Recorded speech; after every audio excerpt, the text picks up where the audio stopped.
नमस्कार दोस्तों, astro clinic में आपका स्वागत है। आज हम लोग बात करेंगे मीन लगन राशि के लिए कैसा जाएगा मार्च का महीना। दोस्तों, आपके रूलिंग प्लैनेट बन जाते हैं गुरुदेव।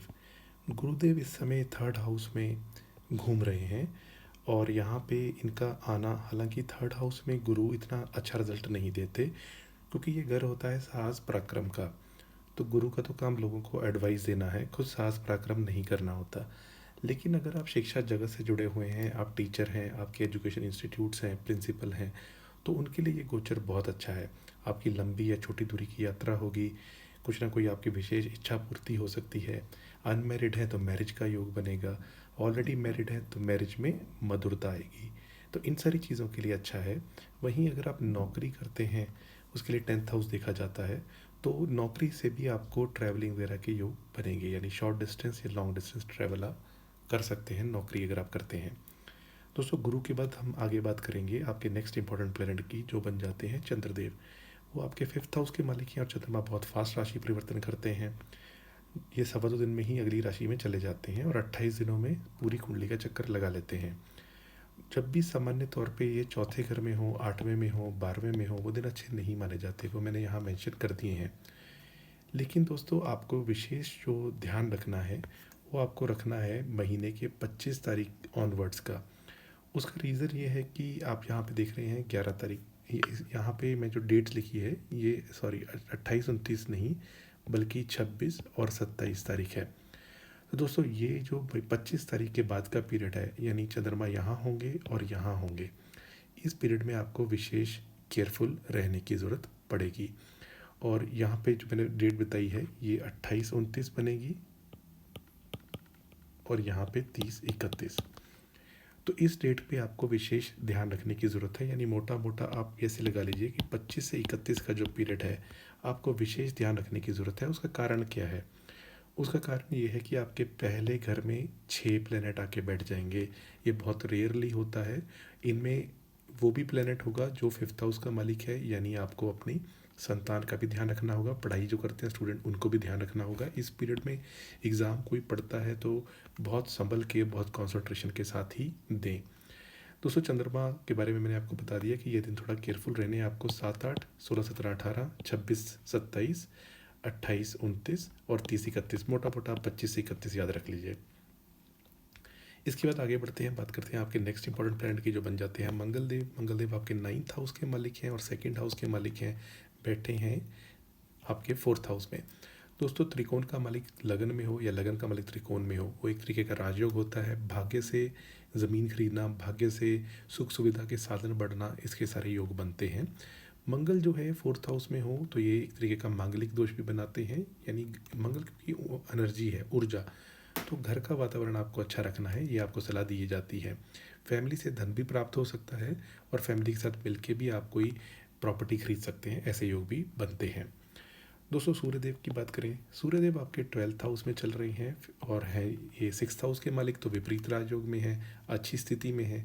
धर्म कर्म में आपकी रुचि बढ़ेगी, आपकी ट्रैवलिंग हो सकती है, परोपकार के काम आप करेंगे और 14 तारीख को ये राशि परिवर्तन करके पहले घर में आ जाएंगे।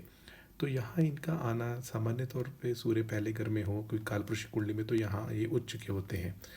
तो ये इंसान के अंदर ऊर्जा भर देते हैं, ये इंसान के अंदर कॉन्फिडेंस भर देते हैं, मान सम्मान इंसान को प्राप्त होता है। तो ये सारी चीज़ों के लिए सूर्य का गोचर पहले घर में अच्छा है। दोस्तों, बात करते हैं बुधदेव की। बुधदेव आपके 2 केंद्रों के मालिक होके पहले घर में बैठे हुए हैं। नीच के हो गए हैं 12 नंबर राशि में, लेकिन शुक्र की वजह से नीचभंग राजयोग हो गया है।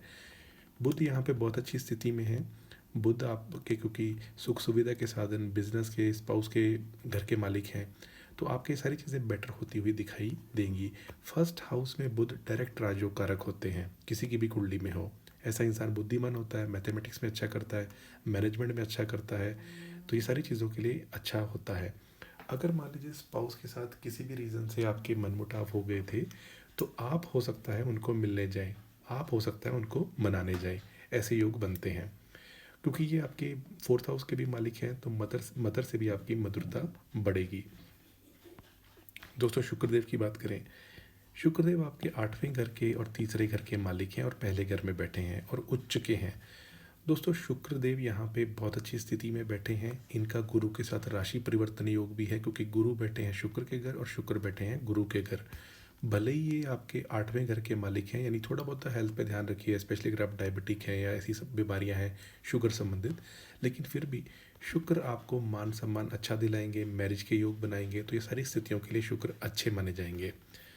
दोस्तों शनिदेव की बात की जाए, शनिदेव जो है ये आपके 11th और 12th हाउस के मालिकों के 12th हाउस में ही घूम रहे हैं, और इस महीने ये राशि परिवर्तन करके पहले घर में आ जाएंगे।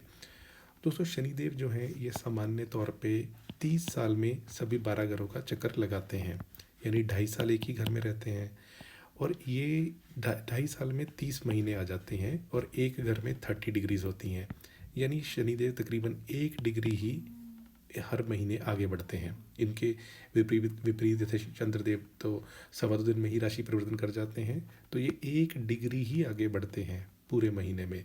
तो इनकी डिग्री वाइज मूवमेंट बहुत स्लो होती है।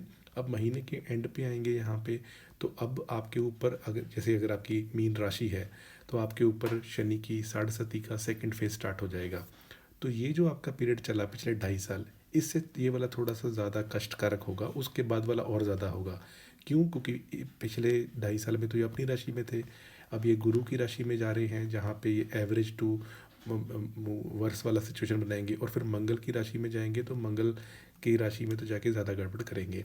तो आपको अपनी हेल्थ का मेन ध्यान रखना है। अगर 60 सदी चल रही है, शनि का दशरथ से शनि स्तोत्र करना है, तो ये सब करेंगे तो आपको अच्छा रिजल्ट मिलेगा। दोस्तों राहु केतु की बात की जाए, राहु जो है आपके पहले घर में बैठे हैं, केतु 7th हाउस में, दोनों ही अच्छी स्थिति में नहीं है। और आपने पिछले 1.25 साल में देखा होगा जो भी लाइफ में घटनाएं हुई, राहु केतु का जो गोचर है, स्पाउस का दूर चले जाना, स्पाउस के साथ वैचारिक मतभेद होना, इनसेटिस्फेक्शन होना, वो हुआ होगा। और राहु आपके क्योंकि लगन में ही आके बैठे हैं, तो आपको बहुत ज़्यादा सोचने में, बहुत ज़्यादा ख्याली पुलाव बनाने में आपका दिमाग घूम रहा होगा कि मैं ये करूँ, मैं वो करूँ, लेकिन आप स्टेबल नहीं हो पा रहे होंगे। तो ये राहु केतु का रिजल्ट होता है। दोस्तों अब इन सब के बारे में हम अब इसके बाद जानते हैं ये 25 से 31 के बीच में क्या होगा। ये बहुत क्रूशियल है आपके, क्योंकि ये लगन में हो रहा है। तो आपको जैसे पहले घर के कारक कौन से प्लेनेट हैं, सूर्य और चंद्र। इस महीने इन दिनों में 25 से 31 के बीच में इन दोनों के ऊपर ही ग्रहण लग रहा है। सूर्य के ऊपर राहु का ग्रहण, चंद्र के ऊपर राहु का ग्रहण, जो कारक है इस घर के। ऊपर से अमावस दोष भी रहेगा। और ये जो मैंने डेट्स बताई आपको 28-29, इनमें क्या स्थिति बन रही है, इनमें स्थिति ये बन रही है कि एक तो राहु बुध के साथ जड़त्व योग बनाएंगे, राहु शुक्र के साथ लंपट योग बनाएंगे, राहु शनि के साथ शरापित दोष बनाएंगे, राहु चंद्रमा सूर्य को ग्रहण लगाएंगे, ऊपर से सूर्य इन सभी प्लैनेट्स को अस्त करने की कोशिश करेंगे। तो ये ग्रह युद्ध हो रहा है। अच्छी बात सिर्फ ये है कि आपके घर का मालिक शुक्र के साथ राशि परिवर्तन में आ गया है, तो ये आपको बचाने की कोशिश करेगा।